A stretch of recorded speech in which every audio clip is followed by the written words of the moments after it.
ಅತ್ಯಂತ ಸಂತೋಷವಾಗ್ತದೆ ಇವತ್ತಿನ ಉದ್ಘಾಟನಾ ಕಾರ್ಯಕ್ರಮದಲ್ಲಿ ಭಾಗವಹಿಸಲಿಕ್ಕೆ.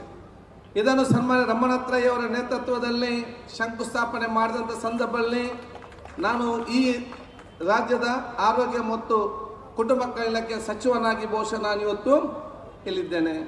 ಇದೀಗ ಉದ್ಘಾಟನೆ ಆಗುವಾಗ ಸಭಾಧ್ಯಕ್ಷನಾಗಿ ನನ್ನ ಊರಿನಲ್ಲಿ ಬಂದು ನಾವು ಕೂತ್ಕೊಳಿಸಿದ ಅಂತ ಹೇಳಲಿಕ್ಕೆ ನಾನು ಇವತ್ತು ಬಯಸ್ತೇನೆ.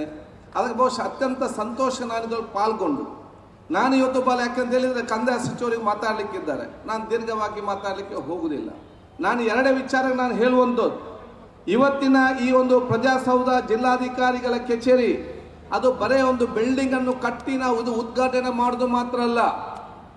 ಇವತ್ತಿನ ಈ ಕಾರ್ಯಕ್ರಮ ಆಧುನಿಕ ಮಂಗಳೂರು ಮತ್ತು ನವಮಂಗಳೂರಿನ ಅಭಿವೃದ್ಧಿಗೆ ತೆರೆದಂತ ಹೆಬ್ಬಾಗಿಲ ಅಂತ ನಾನು ಹೇಳಲಿಕ್ಕೆ ನಾನು ಇವತ್ತು ಬಯಸ್ತೇನೆ.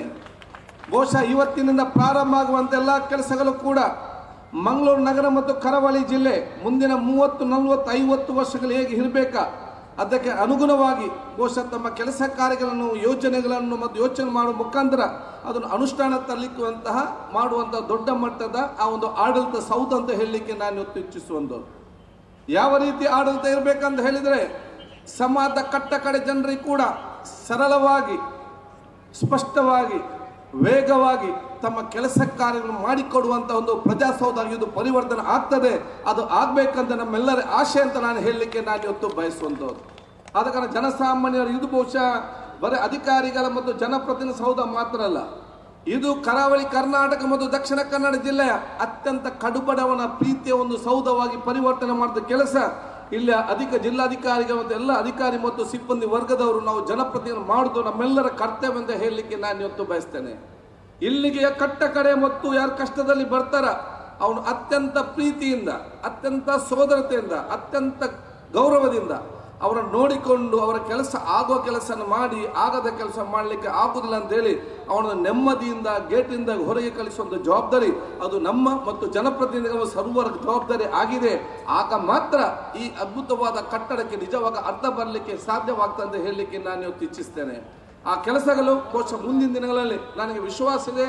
ಉಸ್ತುವಾರಿ ಸಚಿವರ ನೇತೃತ್ವದಲ್ಲಿ ನಾವೆಲ್ಲ ಶಾಸಕ ಮಿತ್ರರು ನಾವೆಲ್ಲ ಮಂತ್ರಿಗಳು ಸೇರಿಕೊಂಡು ಬಹುಶಃ ಅತ್ಯುತ್ತಮವಾದ ಆಡಳಿತ ಈ ಜಿಲ್ಲೆಯ ಜನತೆಗೆ ನಾವು ಕೊಡ್ತೇವೆ ಅಂತ ನಾನು ಹೇಳಲಿಕ್ಕೆ ನಾನು ಬಯಸ್ತೇನೆ. ನಾನು ಇವತ್ತು ಮನೆ ಮುಖ್ಯಮಂತ್ರಿಗಳನ್ನು ಮತ್ತು ಇವತ್ತು ಬಹುಶಃ ಕಂದಾಯ ಸಚಿವರನ್ನು ಕೂಡ ವಿಶೇಷವಾಗಿ ಅಭಿನಂದಿಸಿ ಅಂತ ಹೇಳಿದರೆ ಇವತ್ತು ನಮ್ಮ ಭೂಮಿ ಅಂತ ಒಂದು ಯೋಜನೆ ಅದು ನಮಗೆ ಕೇಳುವಾಗ ನಮ್ಮ ಭೂಮಿ ಅಂತ ಮಾತ್ರ ಕೇಳ್ತದೆ. ಅದನ್ನು ಅರ್ಥ ಮಾಡಿಕೊಂಡು ಸಹ ದೀರ್ಘವಾಗಿ ಜನಸಾಮಾನ್ಯ ಆಲೋಚನೆ ಮಾಡಿದಾಗ ಇದೊಂದು ಐತಿಹಾಸಿಕ ಮತ್ತು ಒಂದು ಅರ್ಥಪೂರ್ಣ ಮತ್ತು ಅಭೂತಪೂರ್ವವಾದ ಕಾರ್ಯಕ್ರಮ ಅಂತ ಹೇಳಲಿಕ್ಕೆ ನಾನು ಇವತ್ತು ಇಚ್ಛಿಸುವಂಥದ್ದು.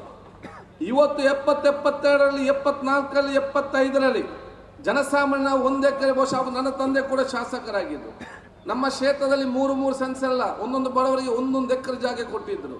ಕೆಲವರದ್ದು RTC ಆಗಿದೆ, ಕೆಲವರು ಬೇರೆ ಟೆಕ್ನಿಕಲ್ ಆಗಲಿಲ್ಲ. ಇದೇ ರೀತಿ ದಕ್ಷಿಣ ಕನ್ನಡ ಜಿಲ್ಲೆಯ ಉದ್ದಗಲಕ್ಕೂ ಮತ್ತು ಕರ್ನಾಟಕದ ಉದ್ದಗಲಕ್ಕೂ ಲಕ್ಷಾಂತರ ಜನರ ಕೈಯಲ್ಲಿ ಭೂಮಿ ಇತ್ತು, ಅವರ ಕೈಯಲ್ಲಿ RTC ಪೋಡಿ ಅಂತ ಇರಲಿಲ್ಲ. ಅದನ್ನು ಆಗ್ಬೇಕಾದ್ರೆ ಬಹಳ ಒಂದು ಪೋಡಿ ಮಾಡಬೇಕು, RTC ಮಾಡಬೇಕಂತ ಬಹಳ ಕಷ್ಟದ ಕೆಲಸ, ಒಂದು ಭಾವನೆ ಎಲ್ಲ ಜನರಲ್ಲಿ ಆದಾಗ ಆಗ್ತದೆ, ಇಲ್ಲದಾಗ ಇಲ್ಲ, ಅದು ಪಿಕ್ ಅಂಡ್ ಚೂಸ್ ಅಧಿಕಾರಿಗಳು ಮಾಡ್ತಾರೆ, ಇಲ್ಲದಂತ ಪರಿಸ್ಥಿತಿ ಇತ್ತು.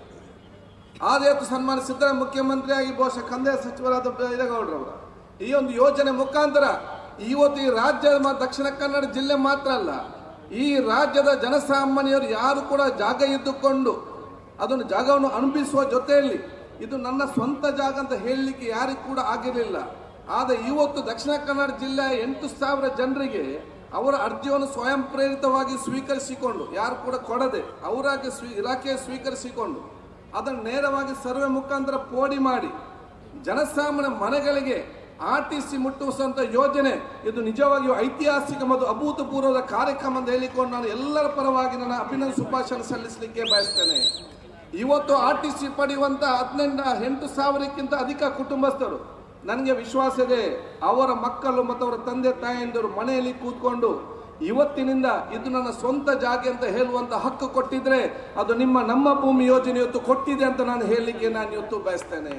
ಆದಾಗ ಇಂಥ ಹಲವಾರು ಕಾರ್ಯಕ್ರಮ ಬೇರೆ ಬೇರೆ ದಿನದ ಮುಂದಿನ ದಿನ ಬರುವಂತ ಅವಕಾಶ ಇವತ್ತು ಆಗಲಿ ಅಂತ ನಾನು ಕೇಳಿಕೊಳ್ಳುತ್ತಾ ಅದರ ಜೊತೆಯಲ್ಲಿ ಬಹಳಷ್ಟು ಇತ್ತು. ಈಗಾಗಲೇ ದಿನೇಶ್ ಗುಂಡೂರಾವ್ ಅವರು ಉಸ್ತುವಾರಿ ಸಚಿವರಾಗಿ ನಮ್ಮ ಐತಿಹಾಸಿಕವಾದ ಬಹುಶಃ ಇವತ್ತು ನಗರ ಸಚಿವ ಇಲಾಖೆ ಸಚಿವರಾಗಿ ಮುಖ್ಯಮಂತ್ರಿಗಳ ಸಹಕಾರ ಪಡೆದುಕೊಂಡು ಮಾದರಿಯಾದ ದೇಶದಲ್ಲೇ ಅತ್ಯುತ್ತಮವಾದ ಇಂಡೋರ್ ಸ್ಟೇಡಿಯಂ ಅನ್ನು ಕೂಡ ಇವತ್ತು ಮಂಗಳೂರು ನಗರಕ್ಕೆ ಇವತ್ತು ಸಿಕ್ಕುವಂಥ ಅವಕಾಶ ಇವತ್ತು ಆಗಿದೆ. ಅದನ್ನು ಸ್ಟಾರ್ಟ್ ಮಾಡುವಾಗ ಸ್ಮಾರ್ಟ್ ಸಿಟಿಯ ಮಂತ್ರಿಯಾಗಿ ನಾನೇ ಬಹುಶಃ ಅದಕ್ಕೆ ಅನುದಾನ ಬಿಡುಗಡೆ ಮಾಡಿ ಸ್ಯಾಂಕ್ಷನ್ ಮಾಡಿದೆ.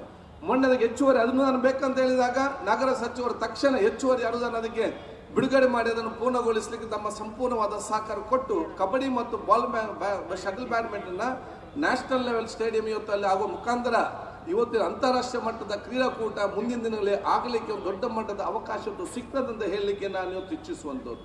ಅದೇ ರೀತಿ ಹಲವಾರು ಬೇರೆ ಬೇರೆ ಈಗಾಗಲೇ ಆರೋಗ್ಯ ಸಚಿವರು ಇಲ್ಲಿ ಆಸ್ಪತ್ರೆಗೆ ಸಂಬಂಧ ಬೇರೆ ಬೇರೆ ನನ್ನ ಉಲ್ಲಾಲ ಕ್ಷೇತ್ರ ಜನರ ಪರವಾಗಿ ನಾನು ಹೇಳಲಿಕ್ಕೆ ನಾನು ಇವತ್ತು ಬಯಸೋದು ಮಾನ್ಯ ಮುಖ್ಯಮಂತ್ರಿಗಳಿಗೆ ಮತ್ತು ಎಲ್ಲ ನಮ್ಮ ಸಂಪುಟ ಸಚಿವರಿಗೆ ಅತಿ ಕಮ್ಮದ ಎಲ್ಲ ನಮ್ಮ ಇಲಾಖೆ ಅಧಿಕಾರಿಗಳಿಗೆ ನನ್ನ ಕ್ಷೇತ್ರಕ್ಕೆ ಸುಮಾರು ಬೇರೆ ಬೇರೆ 1,000ಕ್ಕಿಂತಲೂ ಅಧಿಕ ಕೋಟಿ ಹೆಚ್ಚು ಅನುದಾನ ಕೊಟ್ಟು ನವ ಉಲ್ಲಾಸವಾಗಿ ಪರಿವರ್ತನೆ ಮಾಡಲಿಕ್ಕೆ ತಾವೇನು ಯೋಜನೆ ಕೊಟ್ಟಿದ್ದೀರಾ ಅದನ್ನು ಸಮರ್ಪಕವಾಗಿ ನಾವು ಮುಂದಿನ ದಿನ ಅನುಷ್ಠಾನ ಖಂಡಿತವಾಗಿ ನಾನು ಮಾಡ್ತೇನೆ ಅಂತ ನಾನು ಇವತ್ತು ಹೇಳಿಕೊಳ್ತಾ ನಾನು ಬಹುಶಃ ಇಡೀ ನಮ್ಮ ಕರಾವಳಿ ಜಿಲ್ಲೆಯ ಜನರ ಪರವಾಗಿ ಮಾನ್ಯ ಮುಖ್ಯಮಂತ್ರಿಗಳನ್ನ ಹಿಂದೆ ಕೂಡ ಕೇಳಿದ್ದೆವು.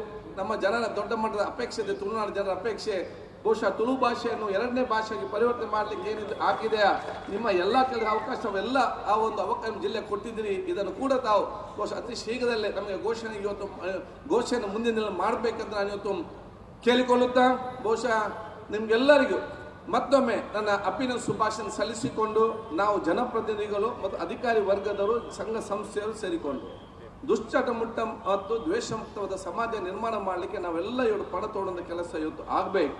ದುಶ್ಚಟ ಮತ್ತು ದ್ವೇಷ ಮುಕ್ತ ಸಮಾಜ ಅಂತ ಹೇಳಿದರೆ ಬಹುಶಃ ನಾವು ಅತ್ಯುತ್ತಮವಾದ ಪ್ರದೇಶ ನಿರ್ಮಾಣ ಮಾಡ್ತಂತ ಹೇಳಿಕೊಳ್ತಾ ನಿಮ್ಗೆಲ್ಲರಿಗೂ ನನ್ನ ಶುಭಾಶಯ ಸಲ್ಲಿಸಿಕೊಂಡು ನಿಮ್ಮೆಲ್ಲರ ಆಶಯ ಬೇಡಿಕೊಳ್ಳುತ್ತಾ 2 ಮಾತು ಮುಗಿಸ್ತೀನಿ. ಜೈ ಹಿಂದ್. ನ್ಯೂಸ್ ಫಸ್ಟ್ ನಿರ್ಭೀತಿಯಿಂದ ನಿಮ್ಮ ಪರವಾಗಿ.